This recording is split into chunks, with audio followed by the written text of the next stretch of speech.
Bueno, hermanos, hoy entramos en el segundo capítulo ya de la segunda epístola de Pablo a Timoteo. Y me gustaría que abrieran todos sus Biblias. Hoy vamos a estar trabajando dos versículos, el versículo 1 y el versículo 2 de segunda de Timoteo. Segunda de Timoteo, capítulo 2, versículos 1 y 2. Voy a dedicar tiempo más breve al versículo 1 y un tiempo bien amplio al versículo 2, que para mí es un fundamento de la iglesia y algo que para mí es muy importante como pastor, y que espero, si Dios permite, que este mensaje llegue a todos vuestros oídos para entender una área muy importante de la iglesia y que pueda llegar también a muchas otras personas y también puedan entender, sobre todo pastores, un área muy importante de nuestro ministerio. Pero vamos a empezar primero con el versículo 1 y 2 solo con la lectura y luego los desglosaremos. Dice así la palabra del Señor: Tú pues, hijo mío, fortalécete en la gracia que hay en Cristo Jesús. Y lo que has oído de mí en presencia de muchos testigos, eso encarga a hombres fieles que sean idóneos para enseñar también a otros. Hasta el momento, el apóstol Pablo ha dirigido ya a lo largo del primer capítulo varias palabras a su discípulo, a Timoteo. Le ha hablado sobre la importancia de mantener vivo el fervor espiritual, de seguir usando los dones que ha recibido para su ministerio y no descuidarlos, sino ejercitarlos con fervor, con fuerza. Pablo llamaba a Timoteo a animarse, a levantarse. Le recordaba que tenía el Espíritu Santo y que Dios le había dado ese Espíritu Santo, entre otras cosas, para capacitarlo para la obra de Dios.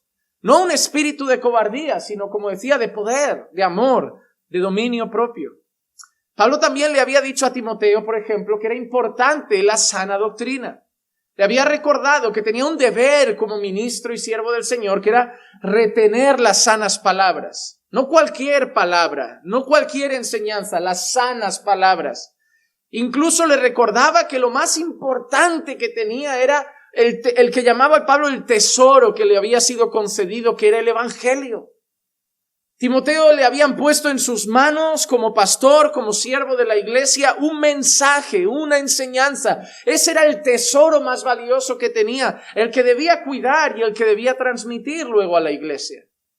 Pero Pablo terminaba, recordemos, con unas palabras un poco amargas también, recordando a Timoteo que una de las cosas que podían venirle al ministerio y que le habían venido al propio Pablo era el abandono de las personas, la soledad.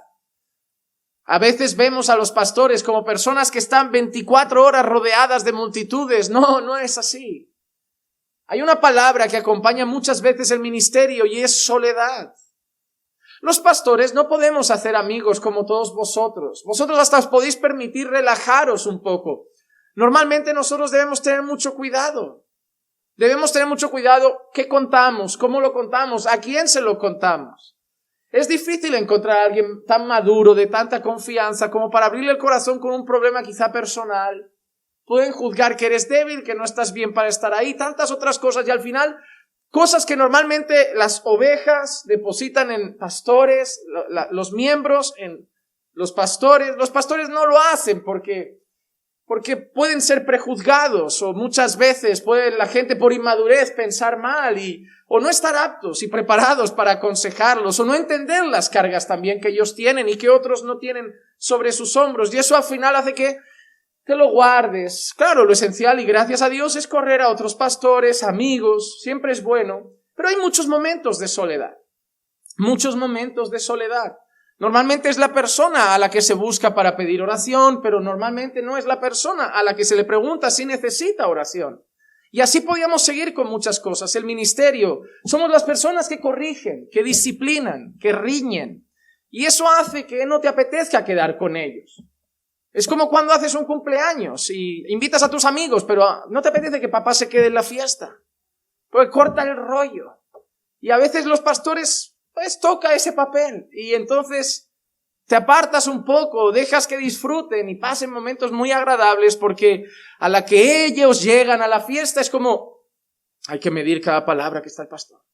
Tener cuidado cómo me porto, con lo que digo, cómo hago. Se relaja un poco, al final es mejor no invitarlo, no porque no nos caiga bien, sino, y el ministerio tiene momentos de soledad, sobre todo si eres celoso de la verdad, celoso de la doctrina, vas a ser abandonado muchas veces por la propia palabra que predicas. Y Pablo le había enseñado eso a Timoteo. No le había recordado al final siempre Dios está con nosotros, y eso era lo importante, y que Dios nos iba a fortalecer, y él tenía la certeza y la seguridad en que Dios había creído y que iba a guardar su depósito hasta el final. Así que Pablo le ha enseñado todas esas cosas en un solo capítulo, y ahora llegamos al segundo capítulo. Y en este segundo capítulo, Pablo, lo primero que le dice, y como dije antes, sería el tiempo quizá un poco más breve de la enseñanza de hoy, es esta frase: fortalécete, hijo mío, fortalécete en la gracia que es en Cristo Jesús. Fortalécete en la gracia que es en Cristo Jesús. Recuerdo que Pablo no llamaba a Timoteo hijo porque fuera su hijo de sangre, de carne, no era su padre biológico. Era una expresión que Pablo había utilizado, llamándolo hijo en la fe, que posiblemente fuera porque Pablo le predicara el evangelio a Timoteo, discipulara a Timoteo, preparara a Timoteo y lo considerara de esa forma en estima como un hijo, en cierta manera por el cariño, por el afecto. Y ahora llega ese hijo y le dice que se fortalezca en la gracia, fortalezca en la gracia que hay en Cristo Jesús. Y esto puede parecer un poco contradictorio en cierta manera, porque gracia y esfuerzo parece que son cosas que no tienen nada que ver. Cuando yo pienso en gracia, pienso en todo lo regalado, en lo que me viene sin hacer nada, en lo que me viene sin merecerlo, en lo que me viene sin ganarlo, en lo que me viene sin ser digno. Y por otro lado, cuando escucho fortalécete, me viene la palabra, eso, esfuerzo, sacrificio, entrega, dedicación. Así que fortalécete en la gracia. Esto es difícil. Hermanos, debemos entender una cosa, algo que a lo largo de la historia se ha ido discutiendo mucho y no se debe discutir. Nosotros vemos en la Escritura un concepto que está claro, y es la soberanía de Dios. Dios es Dios, y por lo tanto Dios hace lo que quiere, cuando quiere, como quiere y si quiere. Si Dios te bendice, es por gracia. Si Dios te ha dejado vivir hoy, es por gracia. Si tu corazón late, es por gracia. Y si mañana una enfermedad se te lleva, es porque Dios quiso. Él es soberano. Cuando nosotros evangelizamos, ¿quién hace la obra? Es Dios. ¿Quién salva al pecador? Es Dios. Cuando yo predico a la iglesia, ¿quién provoca que unos sean edificados, retengan la enseñanza, sean tocados por el Espíritu Santo y transformados? Es Dios. ¿Quién restaura los matrimonios cuando uno da un consejo? Es Dios, no es el consejero. Somos los medios, somos las tuberías, las cañerías por donde va el agua, pero la fuente es Dios. Y nosotros sabemos que todo depende de Él. Unos plantan, otros riegan, pero el fruto es del Señor. Si tus hijos se salvan, ¿de quién depende? De Dios. Si tienes un familiar inconverso, ¿de quién depende de su salvación? De Dios. Vale, eso está en la Biblia y está claro. Ok, pero en ninguna parte de la Biblia, a pesar de decir eso, nos dice que nos quedemos así, de brazos cruzados. No, tenemos otro montón de versículos que nos llaman a esforzarnos. Hay un montón de instrucciones en la Biblia. Es decir, Dios es soberano. Responde las oraciones cuando quiere, sí o no. Como quiere, sí o no. Si quiere, sí o no. Pero la Biblia dice que no paremos de orar y pedir. Sí. Es decir, ¿por qué la gente sigue preguntando, ¿para qué orar si Dios hará lo que quiere? Pues oramos porque Dios, que es todopoderoso, ha dicho que hará lo que quiere y quiere que ores. Punto. La gente igual, si es Dios el que hace la obra, ¿para qué evangelizar? Porque Dios, que es soberano y ha dicho que va a salvar a los que quiera, también ha dicho, id y predicad a todos. No hay que pelearse para decir qué parte es la bíblica. Las dos están en la Biblia. Las dos. nosotros lo cuestionamos porque no lo entendemos. Porque no conseguimos en nuestra mente limitada casar responsabilidad mía y soberanía de Dios. Entonces, ¿depende de mí o de Dios? Pero Dios dice que depende de Él, pero también dice que yo tengo responsabilidad. ¿Cuál es? Las dos. Las dos. Si las dos están en la Biblia, no importa que yo no las consiga entender. Las dos están, las dos son bíblicas. Y la Biblia está llena de instrucciones. Jesús ora al Padre y le dice, santifícalos en tu verdad, tu palabra es la verdad. ¿Verdad que dije eso? ¿A quién le pide que los santifique? Al Padre. Pero no hay un texto que nos dice a nosotros mismos, buscad la paz y la santidad, sin la cual nadie verá al Señor. Jesús le pide al Padre que nos santifique y la Biblia nos pide a nosotros que nos santifiquemos. ¿Quién santifica? El Padre. ¿Qué debemos hacer nosotros? Santificarnos. Punto. Punto. La Biblia nos enseña que Dios responde las oraciones conforme a su voluntad, pero también la Biblia dice, pedid y se os dará.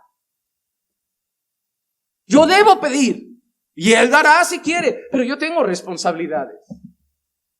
Yo tengo responsabilidades. Y eso es lo que Pablo le está diciendo a Timoteo. Timoteo, la vida cristiana, el ministerio, el servicio en la iglesia, la obra es de Dios.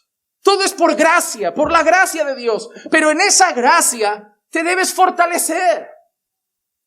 Te debes esforzar.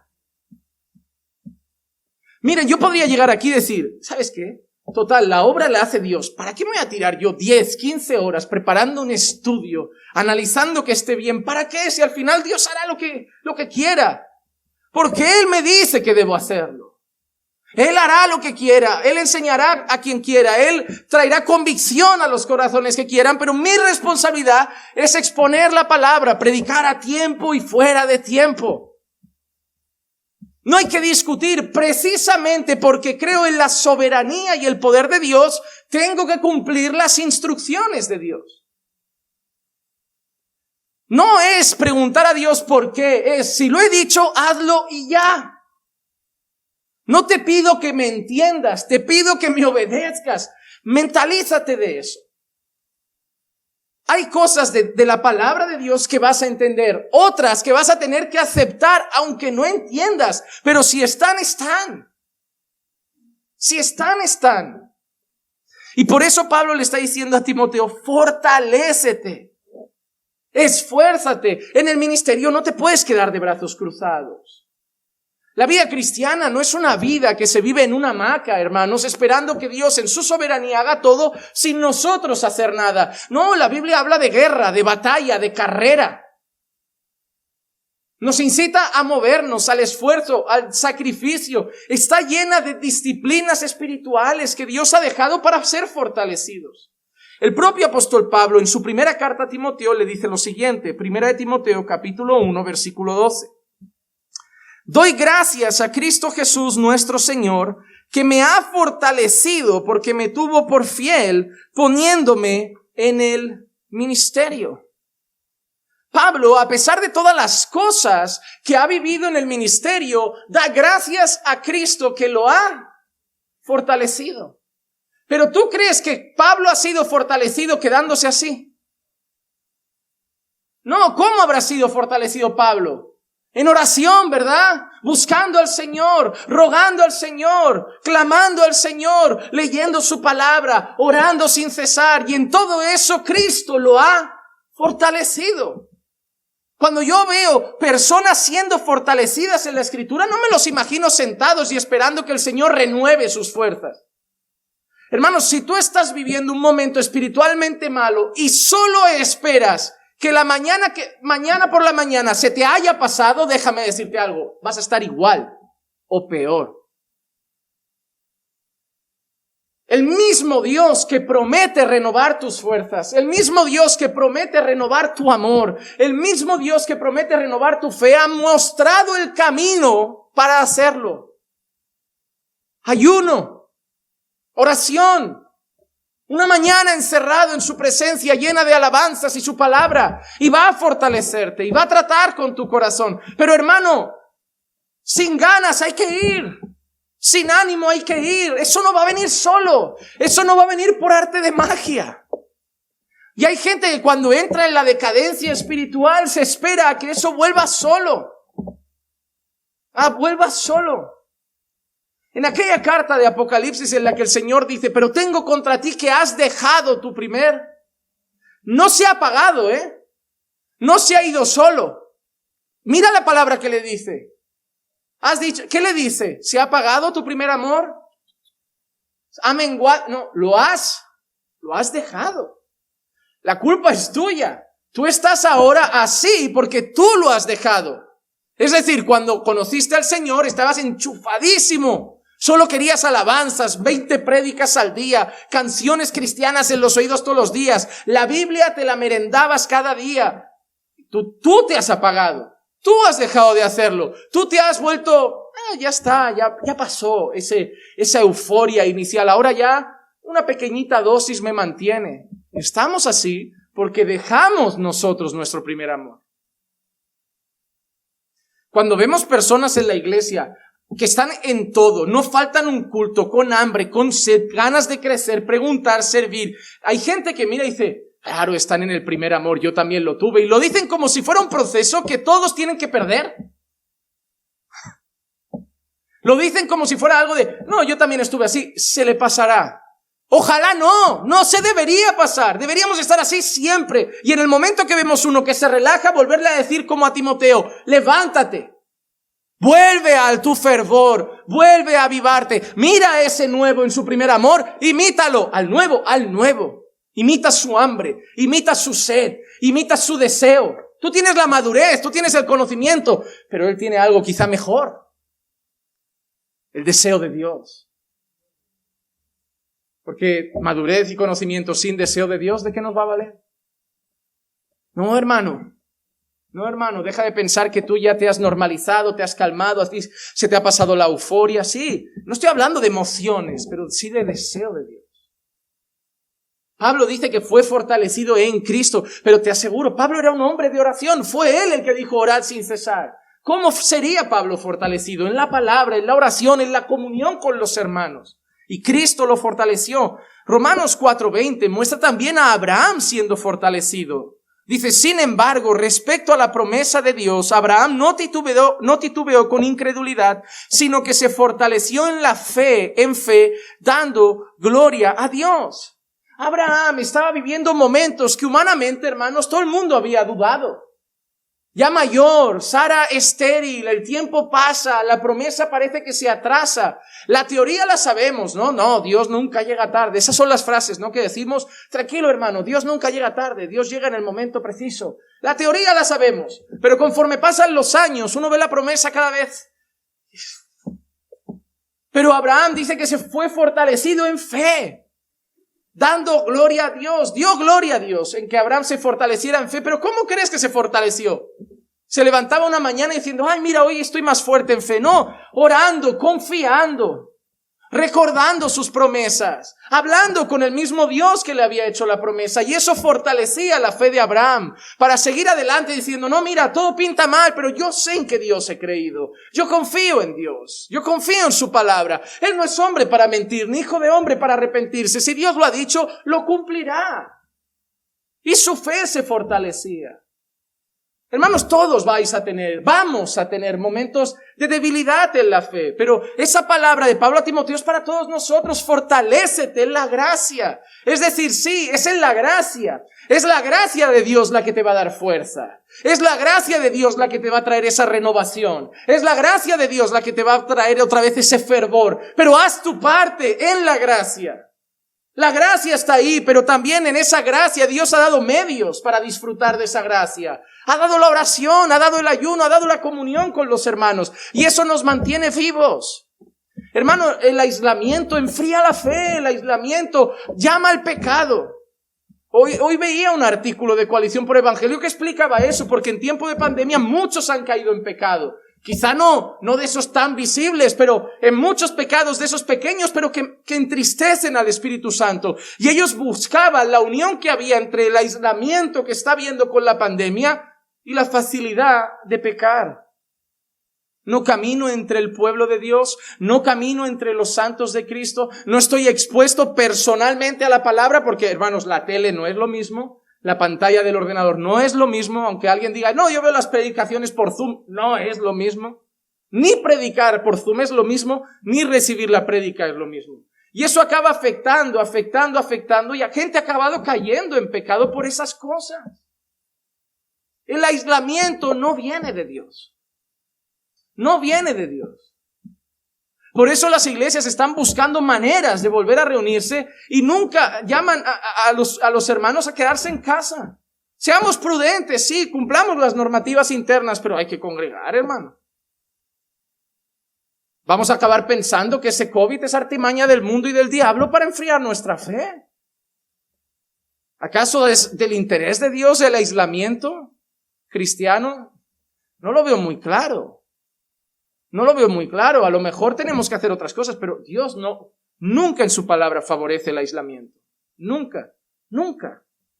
Abraham fue fortalecido. El propio Pablo llama a los creyentes en Éfeso a fortalecerse. Efesios 6:10, por lo demás, fortaleceos en el Señor y en el poder de su fuerza. Y en el poder de su fuerza. Fortaleceos, ¿quién? Vosotros. ¿En quién? En el Señor. ¿Y de dónde está el poder? En el Señor. ¿Y dónde está la fuerza? En el Señor. ¿Pero quién se debe fortalecer? Nosotros. Somos responsables de fortalecernos, pero ¿dónde está la fuente de la fortaleza? En Dios. Esfuérzate en la gracia. Esfuérzate en lo que Dios tiene. Ahí está la fuente. Haz tu parte. Dios ha dado esas disciplinas espirituales. La oración, la comunión, el ayuno, la lectura, el retiro. Y cuando digo retiro no digo irnos 80 a un campamento. Hablo del retiro personal. Irte, no sé, solo a una habitación, a un rincón, un tiempo. Decirle a tu familia, a tus hermanos, a tus amigos. Dadme unas horas. No quiero teléfono, no quiero hablar. Dadme la mañana, dadme el día. Dejadme solo con Dios. Son disciplinas espirituales. Jesús mismo se retiraba comúnmente a lugares solitarios y oraba. Dios ha dado los medios. Dios ha dado los medios. Miren, esto es básico. Tú tienes un bebé y el médico te dice, mira, bueno, un niño ya pequeñito, 3, 4 años, yo no sé cómo funcione eso, pero supongo que el médico te dirá, mira, tienes que darle un poquito de carne roja, carne blanca, darle un poquito de arroz, darle verduras, darle pescado, darle fruta y estará sano. Pero si llega una madre y le da ¿qué? Le da salchicha Frankfurt y patatas todos los días, ¿qué va a estar el niño? Pues con 5 años ya tendrá colesterol. ¡Ay, mi niño! Señor, cúralo. Pero, ¿cúralo? ¿Para qué? ¿Para que le vuelvas a dar la salchicha Frankfurt y las patatas todos los días y luego yo cúralo? ¡Ay, señor, he ido al médico, me han diagnosticado esto! Hombre, tartas de Coca-Cola, todo frito, todo grasa, todo pesado. Ahora yo tengo que arreglar tu destrozo. Hay gente que viene a la iglesia de esta forma. Pastor, oré por mí. Estoy frío. Pastor, oré por mí. Me ha apagado. Vale, yo oraré, pero el destrozo lo has hecho tú. Dios te ha dado la dieta nutritiva. El ayuno del arroz. La oración, la ternera. La palabra, las verduras. La comunión con la iglesia, el agua. El agua. Pero ahí está la dieta. Pero tú no quieres comer. Tú prefieres el Frankfurt, las patatas fritas. Entonces, tu estado espiritual es el reflejo de tu búsqueda espiritual. Hermano, la frase que siempre diré, y a lo mejor los nuevos no la habéis oído, pero la vais a oír hoy. Tú no te has enfriado, tú te has metido en la nevera. La culpa es tuya. Pastor, ¿y cómo lo arreglo? Ore por mí. Ore, yo puedo orar, pero te digo cómo lo arreglo. Empieza a orar todos los días, 1 hora. A leer la Biblia 1 hora todos los días. Llénate los oídos de música cristiana. No faltes a un culto. Y te digo yo que sí, igual en 2 días no, pero en un par de meses vas a estar firme y fuerte. Ay, es que el trabajo. Pues entonces no me cuentes rollos. Porque tú quieres estar con la fe de un culturista espiritual, pero entrenando como un sedentario que no se mueve del sofá. No, a ver. ¿Quieres el beneficio del que busca, pero con pereza y dejadez? No, hombre, no.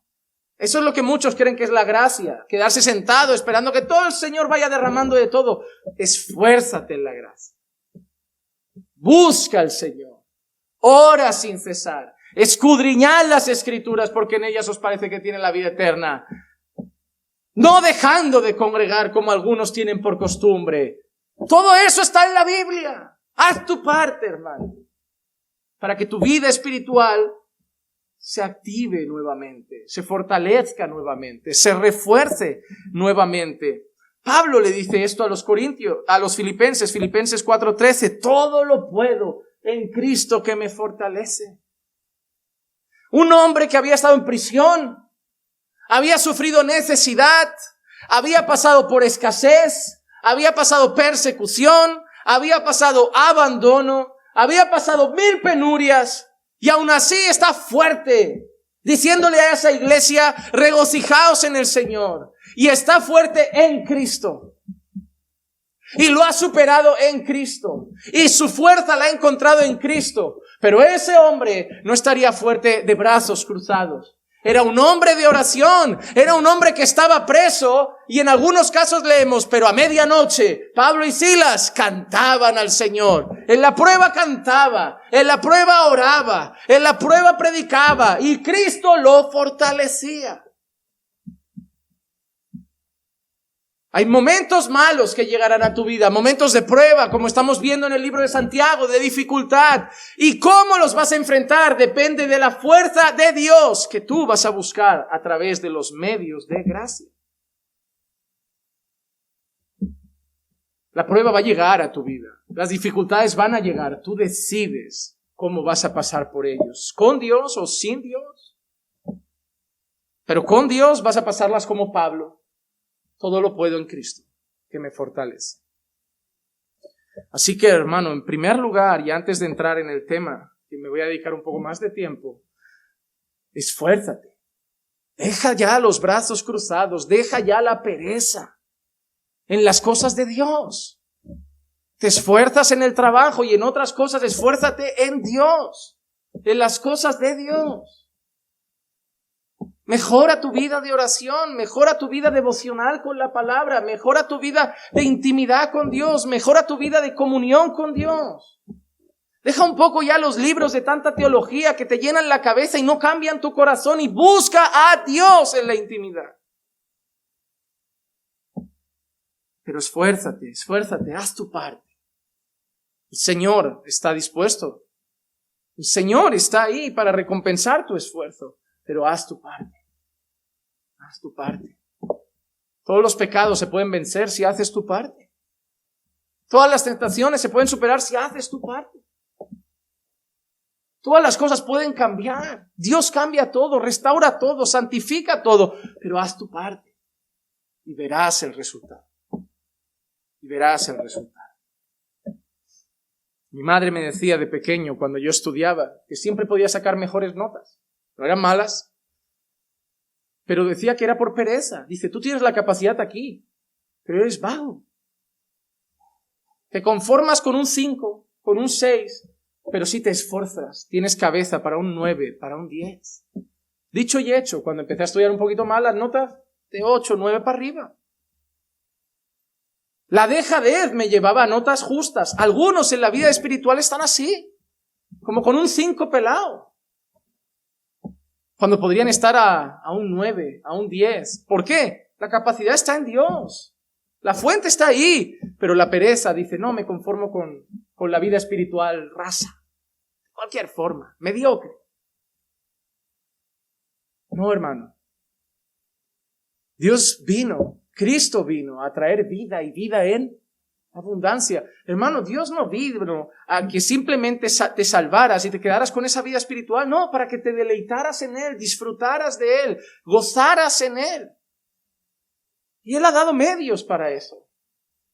Algunos viven un cristianismo súper aburrido, triste, depresivo, amargado. Todo les pesa, todo es una carga, todo es un trabajo, todo es un deber, todo es una responsabilidad. No hay deleite en sus vidas espirituales. Ir a la iglesia, orar, leer la Biblia, hay que hacer esto,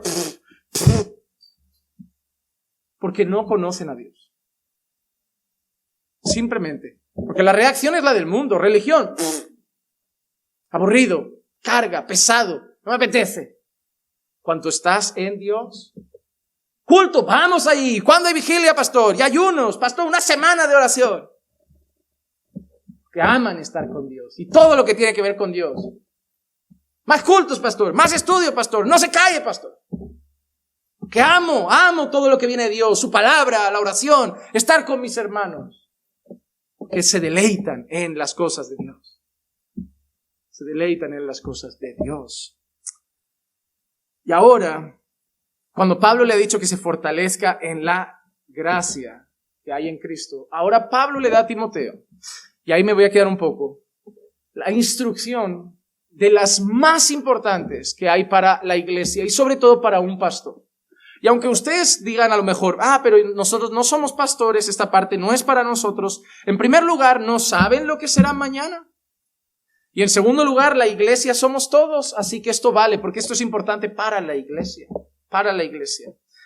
Así que ahora Pablo le da esta instrucción a Timoteo en el versículo 2. Y lo que has oído de mí, en la presencia de muchos testigos, eso encarga a hombres fieles que sean idóneos para enseñar también a otros. Lo que Pablo le está diciendo a Timoteo es, Timoteo, debes pasar el testigo. ¿Han visto las carreras estas en las Olimpiadas? Las que hay como, no sé qué nombre tendrán, pero que son 3 o 4 corredores del mismo equipo, que uno corre una parte, le pasa el testigo, otra le pasa el testigo. Carrera de relevos, creo que se llaman así, carrera de relevos. La vida cristiana, el ministerio es una carrera de relevos. A mí me escriben algunas personas por correo diciendo, pastor, necesitamos consejo y ayuda, nuestro pastor se fue y ahora no hay nadie. Nuestro pastor murió y ahora no hay nadie. Pasó esto, el pastor cayó enfermo y ahora no hay nadie. Y eso es un problema, hermano. Eso es un problema. Hay pastores que quizá por celo o por miedo a que les quiten el cargo, prefieren no preparar gente y seguir siendo indispensables, porque mientras me necesiten no me reemplazarán. Pero bíblicamente eso está mal. La Biblia nos llama a, en cuanto estés en el ministerio, busca sustituto. Porque no eres eterno.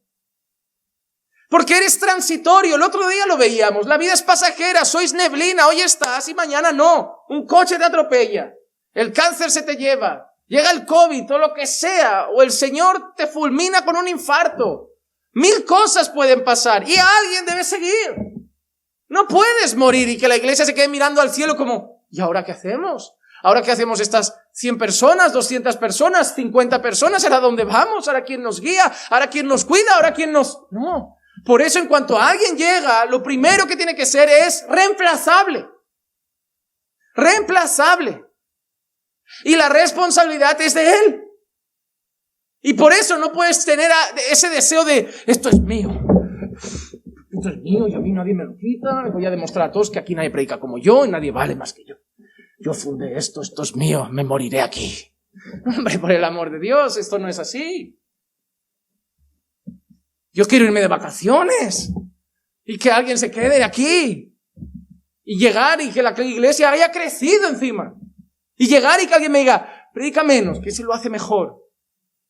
Ya está, soy pastor de esta iglesia. Yo estoy predicando, pero podría estar no predicando y pastoreando de otras maneras. Discipulando, guiando, preparando, edificando con buenos predicadores aquí cada domingo. Y Dios sabe que lo estoy intentando y me esfuerzo por estar preparando un equipo. Y la iglesia sabe que tenemos un grupo al que se está entrenando y preparando para cada día ser menos necesario en eso. Y Dios da los dones. Eso sí, Dios los levanta. Yo no soy quien los levanta. Yo no soy quien los elige. Dios tiene a sus siervos. Yo los prepararé. Pero el ministerio es una carrera de relevos. Yo no quiero que la iglesia me necesite. Yo quiero que la iglesia necesite a Dios. Y mi deber es hacer que cada día yo sea menos necesario. Menos necesario. El único que fue necesario fue Jesús. Y cuando se fue dejó al Espíritu Santo. Así que tenemos lo necesario para seguir. Él da los dos dones, Él da los ministerios, pero nosotros tenemos la responsabilidad que Pablo le dice a Timoteo de preparar a otros hombres para seguir la obra. Para seguir la obra. Y en esta indicación que Pablo le dice, vamos a ver los detalles de esta indicación. Primer lugar, Timoteo, tienes que enseñar esto. Y lo que has oído de mí en la presencia de muchos testigos. Es decir, Timoteo, tú no vas a enseñar tu visión. Tú no vas a enseñar tu pensamiento. Tú no vas a enseñar tu doctrina. Tú no vas a enseñar tus ideas. Tú no vas a enseñar tus valores. Lo que has oído de mí, eso vas a enseñarles. Pablo le está diciendo a Timoteo, prepara a otros para que enseñen mañana a otros. Y Pablo le dice, pero prepáralos enseñándoles a ellos lo que yo te he enseñado a ti. Tú no tienes que ser creativo en el ministerio, tú no tienes que enseñarles nuevas técnicas, tú no tienes que enseñarles nuevos mensajes, tú no tienes que enseñarles a ser más relevantes, a ser más carismáticos. Lo que yo te he enseñado, lo que has oído de mí en presencia de todos los que me escuchaban, eso mismo tú lleva a otros. Que escucharte a ti, Timoteo, sea como escucharme a mí, Pablo. ¿Por qué? Porque Pablo sabe de quién ha recibido también lo que él enseña. Gálatas capítulo 1, versículo 11 y 12 dice lo siguiente. Pues quiero que sepáis, hermanos, que el evangelio que fue anunciado por mí no es según el hombre, no es según el hombre, pues ni lo recibí de hombre, ni me fue enseñado, sino que lo recibí por medio de una revelación de Jesucristo. Entonces lo que el apóstol Pablo le está diciendo a Timoteo, ¿qué es? Timoteo, yo he recibido de Cristo el mensaje. Yo te he enseñado a ti el mensaje. Tú coges el mismo mensaje y lo enseñas a otros, que también morirán. Y ellos tendrán que enseñar a otros, que también morirán. Y ellos tendrán que enseñar a otros, hasta nosotros. Hasta los que estamos aquí hoy. Y que debemos seguir la misma misión y la misma tarea. Seguir enseñando lo mismo que Pablo enseñó, lo mismo que Timoteo enseñó, lo mismo que Jesucristo reveló a sus apóstoles. No queremos cosas nuevas, queremos el mismo mensaje de hace 2000 años. Y tenemos la responsabilidad de cuidar, como Pablo dijo, el tesoro del evangelio. Ese mensaje que ya tiene 2000 años, que el mundo lo quiere cambiar, que Satanás se infiltra en las iglesias y lo quiere cambiar. Y nosotros debemos cuidar ese tesoro para pasarlo a otros. Este es el tesoro. El mundo lo quiere torcer, la iglesia falsa lo quiere torcer, los falsos maestros lo quieren torcer. Pero mira, este es el tesoro puro. Este es el tesoro del evangelio. Enséñalo bien y pásalo a otros. Eso es lo que debemos hacer. Así que en primer lugar, la responsabilidad nuestra como ministros de la iglesia es preparar a otros con el mensaje de Cristo. De Cristo. No tengo que prepararlos diciendo, mira, 10 técnicas para ser mejor pastor. 15 pasos para que crezca tu iglesia. Cómo multiplicar grupos, pequeños grupos, haciendo que se expanda la iglesia de esta manera. No, yo te tengo que enseñar la palabra de Dios. No técnicas de multiplicación. Hoy te vas a librerías aquí en Barcelona y hay secciones enteras de eso. Multiplicación. Pasando de una microiglesia a una macroiglesia. Madre mía, yo me leí un libro cuando estudiaba administración de empresas que se llamaba Pasando de una microempresa a una macroempresa. Parece que han copiado el libro. ¿Por qué? Porque tú eres el gerente, ellos son clientes y tienes que atraerlos. Y tienes que hacer que tu empresa sea más atractiva que la competencia. Para que los clientes, en un mundo de muchas empresas llamadas iglesia, elijan tu empresa llamada iglesia tal, porque es más atractiva. Así que, en el libro lo ponía, tienes que tener algo que te diferencie del resto de iglesias. Cuando deberíamos ser todos iguales. Pero eso ponía el libro. sé distinto para que vean que eso que te hace distinto los atraiga, porque busquen lo distinto. ¿Cómo empezaron movimientos en Australia con esas famosas iglesias de vamos a hacer una cosa? En vez de darles tanto la tabarra con sermones, vamos a fomentar la música. Que nuestros servicios sean modernos, 1 horita rápido porque la gente se cansa, 40 minutos o 45 de concierto, musiquita, animado y 15 minutos de evangelio, pasa adelante y acepta a Jesús. ¡Ya! Hay un montón de esas por el mundo así. Así. Otro día, hace tiempo, me encontré con un pastor que admiro mucho y quiero mucho. No sé si verá esto y si lo sabe se reirá del otro lado. Me dijo así, Juanma, hay que empezar a reducir el tiempo de tus sermones. Digo, ahora se llevan 40 minutos, 45, porque está demostrado que las personas a partir del minuto tal desconectan y no retienen. Y digo, mira, a Pablo se le durmió uno en la ventana y a mí se me dormirán también. Pero yo no veo a Jesús diciendo, Pablo, yo he predicado demasiado, se me hacía de noche, la gente se me quedaba con hambre, me tuve que ver obligado a multiplicar panes y peces. Reduce el mensaje, hijo. Predica 1 hora y media. Y luego Pablo a Timoteo, Timoteo, está bien, pero nos hemos dado cuenta que a partir de 1 hora la gente no retiene. Predica 50 minutos. Vamos a llegar a un momento en que va a haber especial, la hermana que cuenta el testimonio, los del teatro, ahora las bailarinas judías, ahora esto, ahora el diezmo, ahora la primicia, y ahora la ofrenda cantando, y ahora otro de especial, y ahora la hermana quiere cantar otra canción, y ahora la mujer quiere contar su testimonio, y ahora lo mejor, palabra de Dios. Pastor, tiene 20 minutos. Pues va así ahora.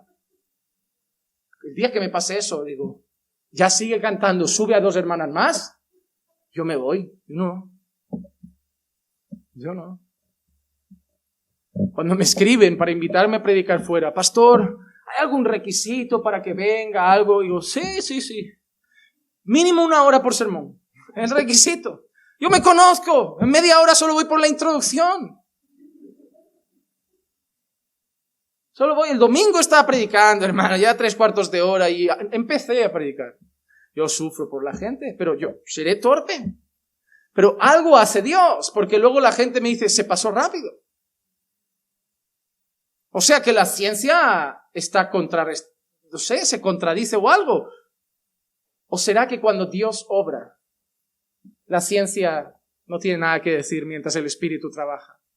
No, hermano, no me vengas con la historia de lo que necesita la gente. La gente necesita palabra y cuanta más mejor. Y si 2 dejan de escuchar, pues peor para ellos. Hay 4 que siguen atentos y por esos 4 vale la pena seguir hablando. Y ya está. Yo tengo que preparar a esa gente. Muchos ya, mañana es miércoles y no hay culto. No van a tener algunos más palabras así frente a frente hasta el jueves. Entonces, cuanta más mejor. Y es así. Y espérate que se acabe la pandemia y el domingo ya podamos estar todos y solo un culto. Ahí las 2 horas de sermón que tenéis por separado en uno, ¿eh? No me voy a pasar. Así que Pablo le dice a Timoteo lo que tiene que enseñar, pero ahora le dice a quién lo tiene que hacer. La segunda característica que Pablo le da es la característica que deben tener esos hombres a los que Timoteo va a preparar. Pablo dice, eso encarga a hombres fieles. A hombres fieles. Hermano, si hay algo que Pablo le da importancia y Pablo está siendo inspirado por el Espíritu Santo, hermanos, es el carácter de esos hombres. El carácter. Miren, pueden ser carismáticos, pueden cautivar su atención, pueden ser personas que caen súper bien, que los quieren tener siempre en casa, pero que si no tienen el carácter que hay que tener, no valen para esa labor. Dios le da más importancia al carácter que a la capacidad. Para Dios es más importante lo que eres que lo que haces. Muchos varones recuerdan el libro que leímos de Miguel Núñez, Siervos para su gloria, la frase, creo que era incluso en la portada, ser antes que hacer.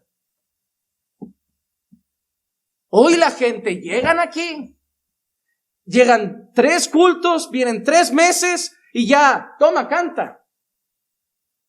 Toma, predica. Toma, haz esto. No sabemos nada de su carácter. No hemos podido valorar su comportamiento, su testimonio, su corazón, su vida, su integridad. Y los pones ahí y tienes un montón de gente haciendo cosas en la iglesia, viendo pornografía de vez en cuando, masturbándose de vez en cuando, fornicando con el noviecito o la noviecita y cayendo. Porque tienes el talento, pero no tienen el carácter. Y tristemente hoy las iglesias valoran talento y no carácter. ¿Tienes dones? Pues toca. Hoy parece esto, no sé, los programas estos tipo Factor X, vienes, canta súper bien ahí, pero no sabes ni quién soy, da igual, pero Dios te ha dado un don. Ya, pero Pablo le da importancia al carácter. Timoteo, tienes que preparar a otros, capacitar a otros para que te puedan sustituir. Pero esos hombres deben ser fieles. Fieles. Y no fieles a ti, Timoteo. Fieles a Dios. No que te hagan a ti la pelota. Analiza bien, Timoteo, porque muchos te harán la pelota. Serán dos caras. Uno contigo, ay, pastor. Y luego se irán metiendo en la casa de todos con deseo de mandar, de enseñar, de discipular. Yo quiero ser pastor, y a ver si iría a hacer la pelota al pastor. Ay, pastor, quiero ser tu amigo, pastor. Yo estoy aquí, pastor. Ay, qué cansino, si te veo venir, si solo quieres hacer cosas y que te vean. Pastor, no se lo digo, yo les dejo hacer la pelota más tiempo, así pierden el día. Yo lo veo venir y los voy a dejar ahí. Pero hay así. Es como, ¿a quién me tengo que ganar en la iglesia para brillar? Este es el que elige. Vale, fingiré que me cae bien. Es así. Porque al final vas viendo que lo que quieren es eso. Esto. No quieren servir, quieren ser vistos. Que es diferente. Porque luego veremos que para servir hay un tiempo, hay un proceso, hay un entrenamiento, y cuando alguien ya corre como caballo desbocado solo queriendo hacer cosas, demuestra que el carácter no está apropiado. Las ganas están bien, pero deben ser frenadas para servir en el tiempo de Dios. El carácter hay que trabajarlo primero. No es ponlos a servir y que Dios forme su carácter. No, es que tengan el carácter para luego que sirvan. Cuando Pablo habla a Tito de los requisitos de un pastor, Pablo dice, versículo 7, capítulo 1 de Tito, porque el obispo debe ser irreprensible como administrador de Dios, no obstinado, no iracundo, no dado a la bebida, no pendenciero, no amante de ganancias deshonestas. Irreprensible, irreprochable, lo mismo que Pablo le dice a Timoteo en su carta, en su primera carta, el capítulo 3, las mismas características. Irreprensible es la primera. ¿Sabes qué es eso? Que no se le puede echar en cara nada. Íntegro, recto, que camine como Dios manda. Y cuando veas que tiene eso, puede servir. No es que sirva y luego que se vuelva así. Es que sea así para servir. Que hay muchos que dicen, yo los pongo y Dios va trabajando. No, primero que Dios haga la obra y luego que sirvan. Porque en el momento que estén ahí, son el referente a los que están ahí. A la que estén ahí pues su vida está bien. Se vuelve un ejemplo. Entonces hay que tener cuidado. Hay que tener cuidado. Entonces, la integridad, el carácter es indispensable para aquellos que se van a preparar para el servicio. La primera cosa que se debe ver en ellos es carácter. Carácter, cómo son como maridos, cómo son como siervos, cuánta humildad hay. ¿Qué hay en su corazón? ¿Qué quiere salir? ¿Qué esconden? ¿Qué no quieren mostrar? ¿Qué hay en lo más oscuro? ¿Qué no quieren revelar? Porque eso es lo difícil para el pastor, porque todos te van a mostrar su mejor cara. Sobre todo el que quiere hacer cosas. Y el trabajo del pastor es descubrir la cara que no te quieren mostrar. Y eso lleva tiempo. Pero tarde o temprano cojean. Y se acaba viendo. Y te acabas enterando por alguien que te dice algo de una reunión fuera en la que tú no estabas y un comentario te dice, lo vi venir. Ya está, perfecto. Hay que tener mucho cuidado. Mucho cuidado. Porque si los pones a servir, se vuelven referentes para la iglesia. Por eso Pablo le dice a Timoteo, esto encarga a hombres fieles. Fieles. Mira qué palabra usa también Pablo hablando de sí mismo y de sus colaboradores en 1 Corintios capítulo 4 versículos 1 y 2. Que todo hombre, dice Pablo a los Corintios, que todo hombre nos considere de esta manera, a él y sus colaboradores, como servidores de Cristo y administradores de los misterios de Dios. Pablo primero dice, nos tenéis que considerar no jefes, no dueños, siervos de Cristo y administradores de las cosas de Dios, de los misterios de Dios, del Evangelio. Ahora bien, además se requiere, Pablo dice, considerarnos siervos y administradores. Pero mire que dice ahora, se requiere que los administradores, que cada uno sea hallado fiel. Yo estoy aquí, dice Pablo, como un siervo y como un administrador de los misterios de Dios, pero de los que hacemos esto se requiere que seamos fieles a Dios, fieles al Señor. No me vais a tener aquí diciendo, ahora me siento que fallé, después de 2 meses vuelvo, ahora me siento y ahora vuelvo, ahora me siento. No, ahí arriba. Duro, difícil, sacrificio, entrega. Ya no tienes tanto tiempo libre como los demás, ya no tienes tanto tiempo para jugar como los demás, ya no tienes tanto tiempo para disfrutar como los demás. Tu casa empezará a tener pesos que otras casas no tendrán. Tu mujer soportará. Perdón, es que estoy viendo una serie de Génesis y en aquella época la cosa estaba turbia. Me confundo. Tu mujer va a soportar cosas que otras esposas no soportarán. Tus hijos, si los tienes, soportarán cosas que otros hijos no soportarán. Y vas a tener que seguir ahí arriba, firme. Cuando llegan arqueros, ¿sabes dónde irán las flechas? A ti. A veces vienen, pastor, el hermano, me enteré que dijo eso de mí. Un comentario y te tiene así. Uy, cuando te levantes, alma de cántaro. Esto va a tener que ser la coraza de una tortuga. ¿Y cuando te apuñale el que más querías? ¿Y cuando hable mal el que más amabas? ¿Y cuando el que te traiciona luego lo sabes y te saluda con un beso? ¿Vas a bajar? ¿Vas a dejarlo? ¿Vas a decir no vale, no aguanto, no puedo más, que se quede otro? Fieles. Llorando, sufriendo, atacados, traicionados. Fieles ahí arriba. Fieles ahí arriba. Vamos de paseo. No puedo. ¿Por qué? Preparar el estudio. Pues al día siguiente vamos de paseo. No puedo. Tengo que prepararlo del jueves. Vamos de paseo. No puedo. Me toca predicar el domingo. ¿Y tú qué haces? Siervo. Soy un siervo. Tú tienes suerte incluso. Pero también es un honor, es una honra. Pero lleva sacrificios que otros no tendrán que hacer. Y no nos quejaremos, lo haremos con gozo, con alegría, con gusto. Porque Dios nos habrá llamado para algo realmente honroso. Administrar sus tesoros, servir su iglesia. Pero se requiere que sean fieles, íntegros. Se requiere que puedan ponerse delante de la iglesia y decir, imitadme a mí, que yo estoy imitando a Cristo. Hoy la gente no dice eso. Hasta los que sirven hoy dicen, no me mires a mí, mira a Cristo. Digo, pues Pablo no dijo eso. Pablo no dijo, iglesia, no me miréis a mí, mirad a Cristo, que yo soy torpe. No, fiel, tengo que ser fiel para poder decir a la iglesia, imítame a mí, que yo estoy imitando a Cristo. Porque si les digo, no me mires a mí, mira a Cristo, y es nuevo, me va a decir, ¿y dónde lo veo? ¿Dónde está? ¿Dónde está el ejemplo de Cristo? No conozco la Biblia. Entonces, ¿dónde lo encuentro? En mí, de momento en mí, hasta que tú lo conozcas, en mí. En mi amor por Dios, verás a Cristo. En mi devoción por Dios, verás a Cristo. En mi pasión por Dios, verás a Cristo. En mi deseo por Dios, verás a Cristo. En mi entrega a la obra de Dios, verás a Cristo entregado a la voluntad del Padre. Verás a mí y dirás, uy, ¿por qué sirves tanto? Porque yo imito a aquel que dijo, mi comida es hacer la voluntad del Padre.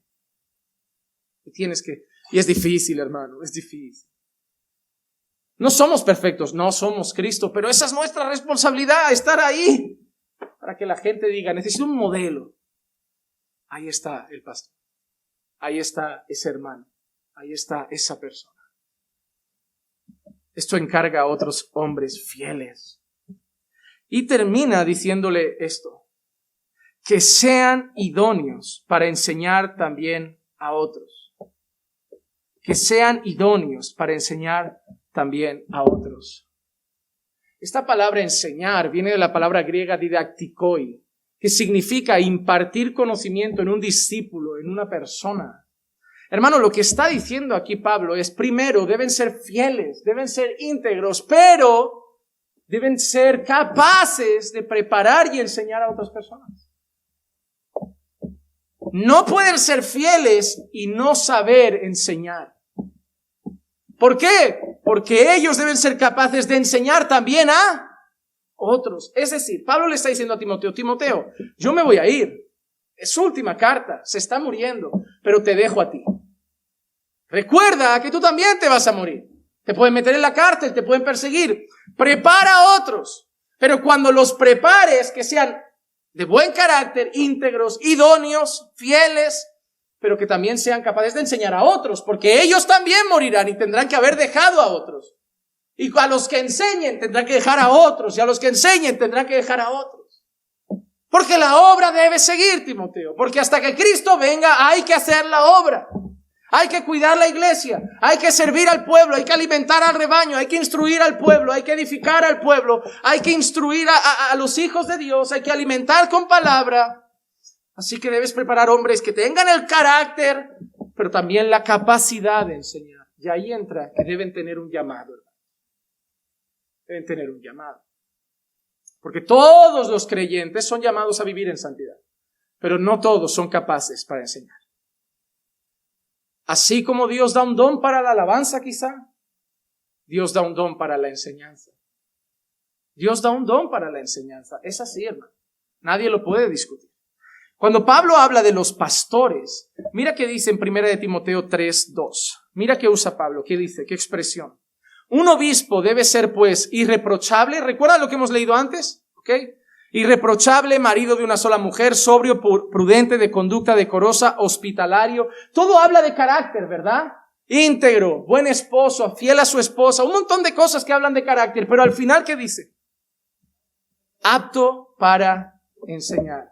Cuando lees los requisitos que vienen después de los pastores en 1 de Timoteo 3, ¿alguien sabe de quién son? De los diáconos. Justo después habla de los diáconos. Si tú lees los requisitos de los pastores y de los diáconos, son prácticamente iguales.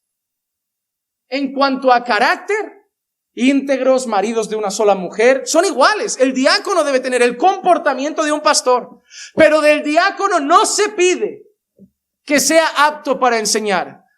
¿Por qué? Porque eso es algo que se enseña muy mal en la iglesia, y es creer que el diácono es el sustituto del pastor. No está el pastor, predica el diácono. No, porque de él no se pide que sea apto para enseñar. El diácono es el que hará otras labores que quitarán peso al pastor. Pero la enseñanza no es para él. No es una obligación del diácono. Pero de los pastores, Pablo dice que deben ser aptos para enseñar. ¿Por qué? Cuando nosotros vemos Hechos capítulo 6, hay un problema en la administración de los bienes, y las viudas de los helenistas estaban quedando desatendidas. Y van corriendo a los apóstoles, que en aquel momento eran las figuras principales de gobierno en la iglesia. Van corriendo a los apóstoles y les dicen: mira, hay un problema y tenéis que arreglarlo. Las viudas de los helenistas están siendo desatendidas y vosotros tenéis la responsabilidad de cuidar todo. Pero los apóstoles no lo cuidan, no se encargan de cuidar la repartición de la comida, no se encargan de esa parte social y comunitaria. Ellos dicen: elegid hombres de buen testimonio, llenos del Espíritu Santo, íntegros, que cuiden las mesas, que atiendan las mesas. Piden el carácter, ¿verdad? Como los buenos diáconos, carácter. Pero no tienen que enseñar, van a servir las mesas. ¿Saben qué van a hacer? Va a llegar una viuda por ahí y va a decir: no tengo comida. Va a ser el diácono, el hombre, que vaya y le diga: toma el alimento, toma, para que los apóstoles no tuvieran que estar preocupados con eso. Era importante cuidar esa área, sí, pero no era la que debían cuidar los apóstoles. Los apóstoles dicen que deben elegir a esos hombres para que ellos se dediquen a la palabra y a la oración. Es decir, repartir las mesas lo pueden hacer otros hombres preparados, de buen testimonio. Pero qué es curioso esto también, hermano, no sé si te has dado cuenta. Los eligen para repartir las mesas. ¿Sabes qué era? Repartir comida, Y aún así pide que sean íntegros. Ni para repartir la comida les valía cualquiera. Tenían que ser hombres íntegros, llenos del Espíritu Santo. Para repartir la comida a las viudas tenían que ser hombres llenos del Espíritu Santo. Qué fuerte, ¿Quién te ha dicho a ti que una viuda no pudiera llegar a desear a uno de esos hombres? Mira al hermano que me trae la cesta de comida cada semana. Qué bueno. Tienen que ser hombres íntegros, fieles, llenos de Dios, para tener el foco en la obra, no en las personas que están. No sé qué podían enfrentar, pero Dios requiere que sean llenos del Espíritu Santo. Cada día estamos bajando el listón más de los siervos. No, tiene que estar aquí, hermano. Tiene que estar aquí. Estamos teniendo pastores cada 2 por 3 cayendo por pornografía, por una aventura con una hermana de la iglesia, por cosas de dinero, de defraudar impuestos, de llevarse el dinero, un montón de cosas terribles. Aquí ha pasado aquel hombre, ¿no? Que dijo que venía Jesús el día 28. Que la iglesia dejó el trabajo, vendió las cosas, dio el dinero. El pastor fue el único que se llevó Jesús. Pastor, andará. Bueno, con todo lo que se habrá llevado, igual en las Fiji, en las Maldivas. Eso se ve mucho, ¿verdad? ¿Por qué? Porque estamos poniendo a servir sin examinar. Tenemos prisa. A mí me pasaba, ¿sabes? Mira, no puede ser, necesito delegar. Y la gente me decía, tienes que delegar. Y por eso, porque yo sabía que tenía que delegar y necesitaba delegar, ponía personas rápido. Pero luego te cansas porque cada 2 por 3 caen. Y dices, ¿sabes qué?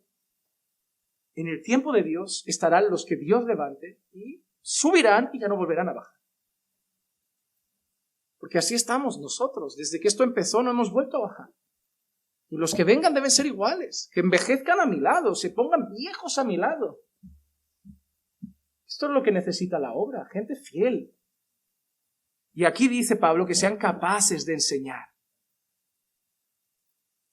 Así que la tarea más importante de un pastor es preparar a futuros siervos de la iglesia, que deben tener 2 características, integridad y capacidad para enseñar, porque mañana ellos tendrán que preparar a otros cuando nosotros ya no estemos. La obra debe continuar.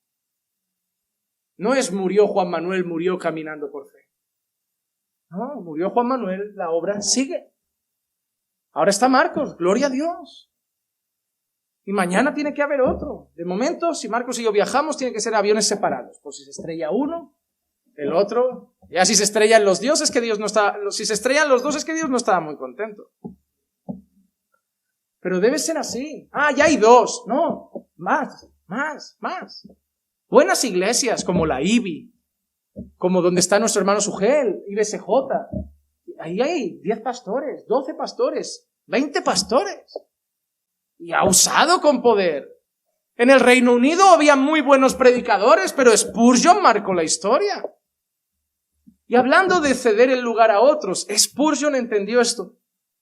Hay un libro muy bueno de Spurgeon que se llama Discurso a mis estudiantes, me lo regaló un hermano que está aquí. Tremendo. Spurgeon hizo una escuela. ¿Sabes para qué? Para preparar los sucesores. Spurgeon quería llenar el Reino Unido de palabra y sabía que él no llegaba al Reino Unido. Prepararía predicadores, prepararía ministros y se dedicó a eso. Lo mismo debemos hacer nosotros. A veces la propia soberbia del predicador o del pastor lo lleva a querer ser necesario. Como un padre casi, ¿no? Cuando el hijo va creciendo y dice, uy, ya no me necesita el niño. Hermano, has hecho un buen trabajo cuando tu hijo no te necesita, ¿no? Si tu hijo te está llamando cada día, algo has hecho mal. Si tu hijo paga sus facturas, hace su comida, tira adelante su vida y no te está llamando pidiendo socorro cada mañana, oye, has hecho un buen trabajo como padre, ¿no? ¿Por qué? Lo has preparado, ¿no? Para la vida. Si la iglesia de golpe te vas un mes y vienes Ay, ni me han llamado con un problema. Yo quería que me echaran de menos. No me han escrito. Me preguntan que si voy a volver, que están tan bien. Buena señal, funciona. La predicación es fiel. Se cuida la santidad, se honra a Dios. Hemos hecho un buen trabajo. Hemos hecho un buen trabajo. Cuando no somos necesarios, la cosa va bien. Cuando somos necesarios, todavía hay que trabajar más. Dios es el que los levanta. Nosotros los entrenamos y luego Él los usa. Voy a dar unos ejemplos muy rápidos para que veáis que esto en la Biblia ha pasado siempre. En los últimos 5 minutos voy a dar ejemplos muy básicos y rápidos. Voy a leer varios pasajes en 5 minutos. Primer ejemplo, Elías y Eliseo. Ejemplos bíblicos voy a daros. Elías y Eliseo. Primera de Reyes 19:16. Y a Jehú, hijo de Nimsi, ungirás por rey sobre Israel, y a Eliseo, hijo de Safat, de Abel-Mehola, ungirás por profeta en tu lugar. Capítulo 19, versículo 19 al 21. Y partió de allí y encontró Eliseo, hijo de Safat, que estaba arando con 12 yuntas de bueyes delante de él, y él estaba con la última. Elías pasó delante de él, y estaba, a donde él estaba, y le echó su manto encima. Dejando él los bueyes, corrió tras Elías y dijo, permíteme besar a mi padre y a mi madre, entonces te seguiré. Y él le dijo, ve, vuélvete, pues, ¿qué te he hecho yo? Entonces se volvió, dejando de seguirle, tomó el par de bueyes y los sacrificó, y con los aparejos de los bueyes coció su carne y la dio a la gente, y ellos comieron. Mira qué dice, después se levantó, fue tras Elías y le servía. ¿A quién? A Elías, ¿verdad? A Elías. Quédate con eso. Segundo ejemplo, Moisés y Josué. Deuteronomio capítulo 31, versículo 1 al 8. Fue Moisés y habló estas palabras a todo Israel y les dijo, hoy tengo 120 años y ya no puedo ir ni venir. Y el Señor me ha dicho, no pasarás este Jordán.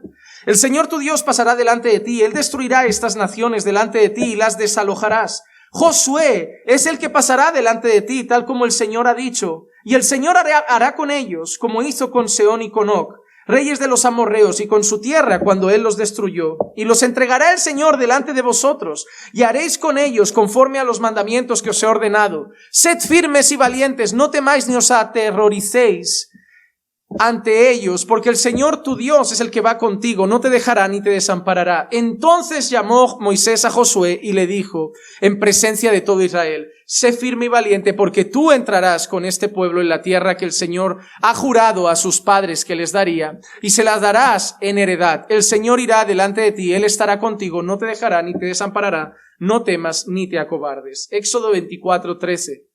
Esto es previo a eso.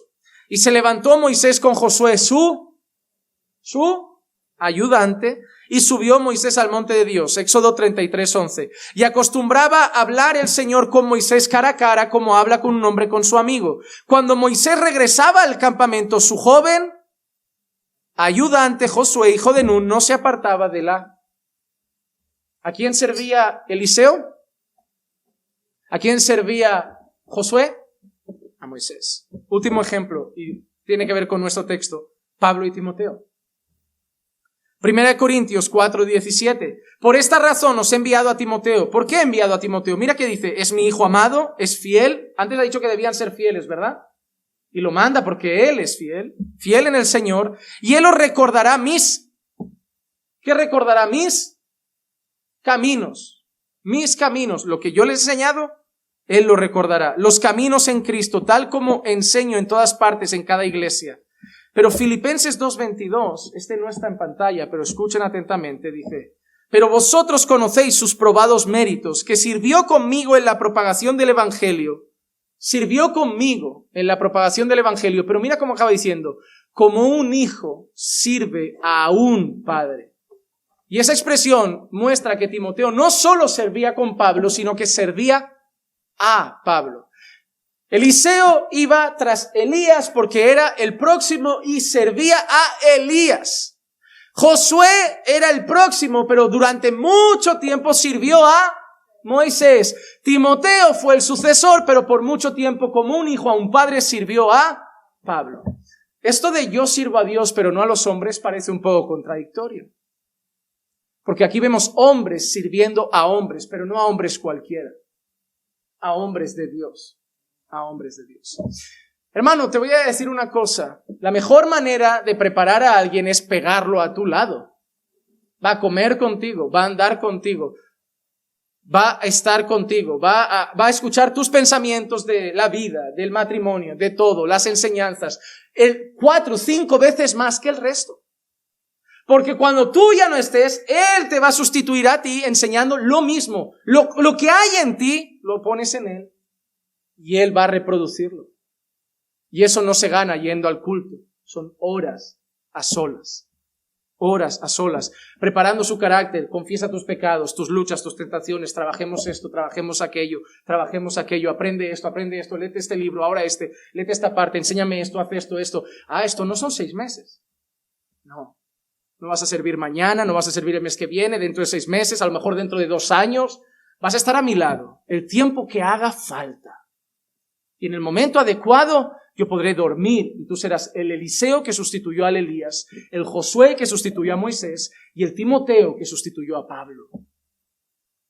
No significa que hay que esperar que el pastor se muera si no voy a empezar a probar mis frenos antes de conducir. Puede ser que llegue a servir con él, porque Timoteo llegó a servir con Pablo. Antes de la muerte de Pablo ya estaba sirviendo con Pablo y Pablo ya lo estaba enviando a algunos sitios. Pero hay una cosa que queda clara. Hay un proceso, hermano. Hay un tiempo de entrenamiento. Y no te lo puedes saltar. Hay gente que sus ganas de servir son tan grandes que quieren saltarse los procesos. Hay gente que dice, me muero por tener una familia y se casan con el primer mindundi que pasa y luego divorcio al mes. Las ganas a veces son tropiezos en el camino. Hermano, no eres un animal, las ganas no te controlan a ti, tú dominas tus deseos. Tengo ganas, siento el llamado, bien, pero el llamado tiene su tiempo, su preparación. No vayas pastoreando a escondidas para ganarte a la gente y que luego la gente diga, yo veo en él un pastor, tú sí, yo no, ¿qué hacemos? ¿Qué hacemos? No, pues salgo y me monto. Mucha gente ha hecho eso. Me monto a mi iglesia, hago mi eso. ¿Por qué? No tengo tiempo de esperar. Yo siento el llamado y lo voy a hacer. Y acaban, ¿qué? Haciendo daño a la gente, avergonzando a Dios. Luego la gente, ¿a ti quién te ha ordenado? Dios. ¿Y tú a quién rindes cuentas? Dios. ¿Y tú? Otro loco más. ¿Quién es tu pastor? Jesús. Ahora, pero tú quieres ser el nuestro. Tú dices que hay que obedecerte a ti porque eres el pastor y la Biblia dice que hay que obedecer al pastor. ¿Y a qué pastor obedeces tú? Y ahí hay muchos. Dios te ha puesto pastores para que te guíen, para que te preparen. Si no crees que están preparados y no crees que tienen criterio, este no es tu lugar. Este no es tu lugar. Pero si crees que son de Dios, respeta. Hermano, te digo algo. Si tú crees que los pastores son de Dios, estate seguro que lo que Dios ponga en tu corazón, ellos lo van a ver en ti. Porque ellos son los primeros que van a orar, Señor, la mies es mucha, los obreros son pocos. Manda obreros a la mies. Lo verán en el tiempo, te prepararán, te capacitarán. Pero así como Elías sirvió a Eliseo un tiempo, Josué fue el ayudante de Moisés un tiempo, Timoteo sirvió a Pablo un tiempo. Ahora Timoteo estaba al frente, Pablo se despedía. Hubo un proceso. Así que lo más importante es, iglesia, tenemos que preparar personas para que siga la obra. Esas personas deben ser fieles y capaces de enseñar a otros. Y esas personas estarán listas en el tiempo de Dios. Vamos a orar. Padre, te damos gracias por tu palabra, por recordarnos la importancia, Señor, de preparar siervos para la obra, obreros para la obra, que tú vas a levantar, que tú vas a llamar, que tú vas a escoger, que tú vas a capacitar, que tendrán el carácter que tú quieres y serán capaces de enseñar a otros. Oh Señor, muéstranos, Señor, a tus obreros y ayúdanos a prepararlos, a entrenarlos, a pegarlos a nuestro lado, como Elías pegó a Eliseo, como Moisés pegó a Josué, como Pablo a Timoteo, para poder preparar su corazón, su conocimiento, su carácter, para el momento del servicio, Señor, que puedan ser fieles. Padre, que hoy tu palabra, Señor, nos alimente como siempre, nos instruya como siempre hace. Cuando salgamos de aquí, la atesoremos, Señor, la atesoremos. Gracias por enseñarnos un día más tu verdad. Gracias, Padre. Llévanos con bien a nuestras casas, acompáñanos a nuestros hogares y guíanos junto a nuestras familias. Te lo pido en el nombre de Jesús.